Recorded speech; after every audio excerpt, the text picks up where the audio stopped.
Hello, good morning. So today I'm going to go through some of the sections in the lecture that you find difficulty with. And that is section 3.5 and 3.6.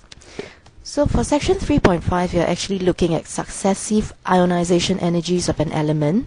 So by plotting log 10 of successive IE against the order in which the electrons are removed, we can actually get this type of information.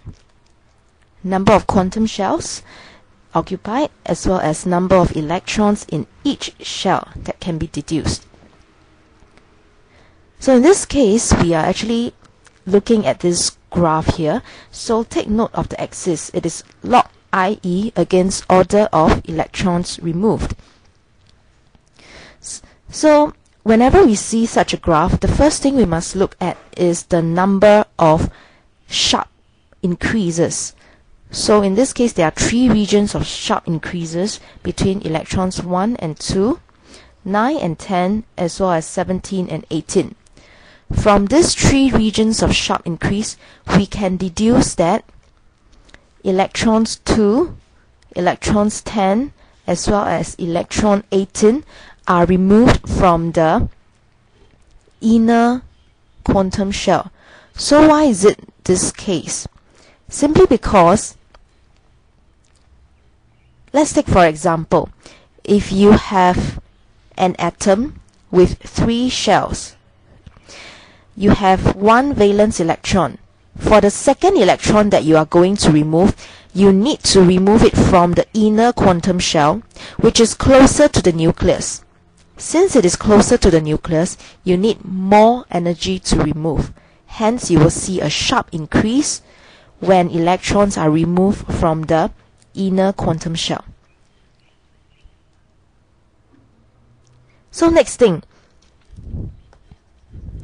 once you have already deduced, that there are 3 sharp increases, that means there must be 4 different quantum shells. How do we get this? So if you simply just take a look at 3 sharp jumps, that means there must be 4 different quantum shell, because this is from the outermost quantum shell. You remove it from the 4th quantum shell, followed by a sharp increase. The next 8 electrons are removed from the 3rd quantum shell, and followed by a sharp jump. The next 8 electrons are removed from the 2nd quantum shell, and followed by a sharp increase. The last 2 electrons are from the 1st quantum shell, and this one is nearest to nucleus. And the electron that requires the least energy to remove, least energy, is actually removed furthest away from the nucleus. So that gives us 4 different quantum shells, and they are separated by 3 sharp increases. Alright, so next thing we look at after the sharp increase would be actually the gradual increase. Can you see the gradual increase over here? These are the gradual increases. So this gradual increases is actually between electrons 2 and 9, electrons 10 to 17, as well as electron 18 to 19. So what do these gradual increases tell us? It simply tells us that the electrons are removed from the same quantum shell. Why is it the case? If you imagine an atom, for example, with 3 quantum shells, and there are electrons residing in the same quantum shell, they are all at roughly the same distance from the nucleus. So in this case, when you remove the electrons, they shouldn't require too much difference in energy. So when electrons are removed from the same quantum shell, the IE involved actually increases slowly, and that's why you see a gradual increase. Okay. So next thing, after we have talked about the sharp and gradual increase, we will know that all these 19 electrons that we observe here reside in 4 quantum shells, which we already deduced just now. Okay, and in this case, 19 electrons, if you refer to the periodic table, potassium will be the one that is being shown in this graph. So first thing, we know that the first electron is the furthest away from the nucleus, and that is in the 4th quantum shell. Remember, all electrons that are to be removed have to be removed from the outermost shell.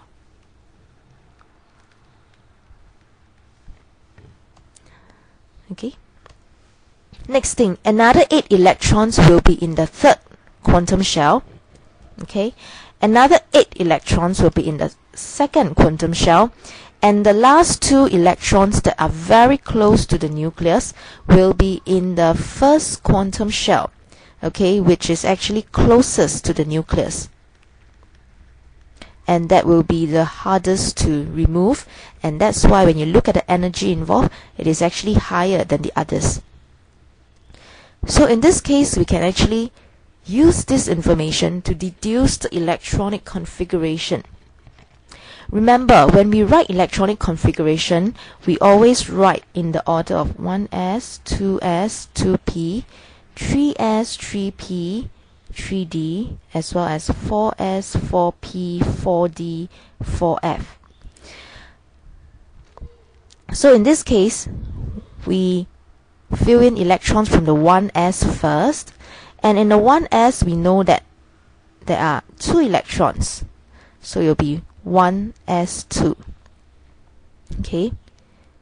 Next, we will fill in the 2s, and we know that in the 2s electron orbital there will be 2 electrons. Next, we will fill in 2p, and in this case it will be 2p6. And if you realize, this second principal quantum shell is actually reflected in the 2 over here. So these 8 electrons actually reside in 2s2, 2p6. Okay, and 2 plus 6 is equals to 8. Okay, so of course this is 1s2.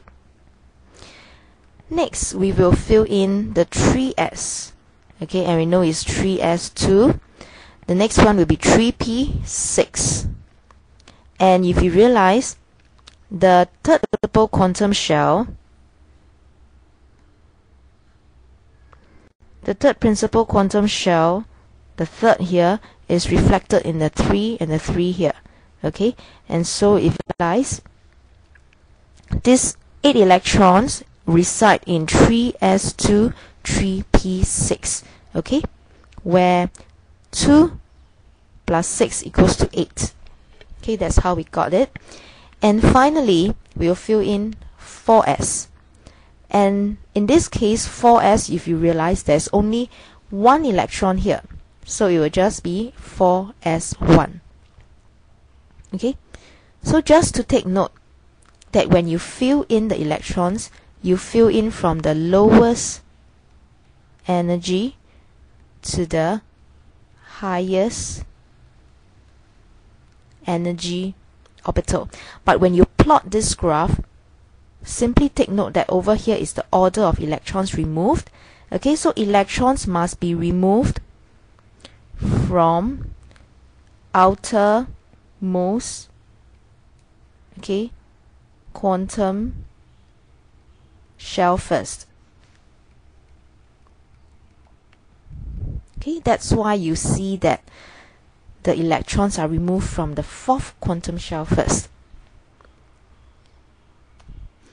Okay, following from this, we will talk about how to predict the group number to which an element belongs in the periodic table.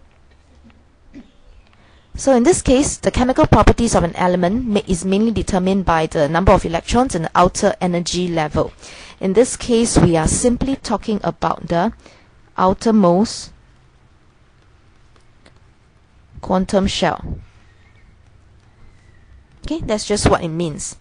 So in this case, these electrons are called valence electrons. Well, in your secondary school, you already learned that. So the number of valence electrons is equal to the group number in the periodic table, and it is determined by examining successive IEs. So let's take, for example, this table here. After the valence electrons are removed, okay, we know from secondary school that after all the valence electrons are removed, you will get a noble gas electron structure, or alternatively we can call it octet structure. Okay, there will be a steep rise. This one we learned in the graph just now. Okay, steep rise, okay, for subsequent electrons removed. Because these subsequent electrons removed, they are actually from inner quantum shell. Okay, so in your lecture notes, it is actually given as sodium, magnesium, aluminum, silicon as the examples. So I've just reproduced the table in this manner. So if you use your calculator, you just need to calculate the difference between the first and the second. Okay, first and the second, second and the third and the fourth and the fifth. You will realize that between the first and the second, you will have the greatest difference. Okay, for magnesium, use your calculator again, calculate. The difference between the second and the third IE will be the greatest. Using your calculator, for aluminum, third and the fourth, the IE is the greatest difference. Silicon, between the fourth and the fifth will be a greatest difference. So if you realize, for sodium, after the first electron is removed, there is a great increase. For magnesium, after the second electron is removed, there is a great increase. Similarly, for aluminum, will be third electron, there will be a great increase. For silicon, after the fourth electron, there will be a great increase.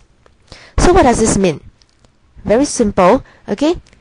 It just means that the number of electrons for these atoms is therefore 1, 2, 3, 4 respectively. Okay, so what does this mean? It simply just means that, okay, sodium, magnesium, aluminum, and silicon are from group 1, 2, 3, 4 respectively.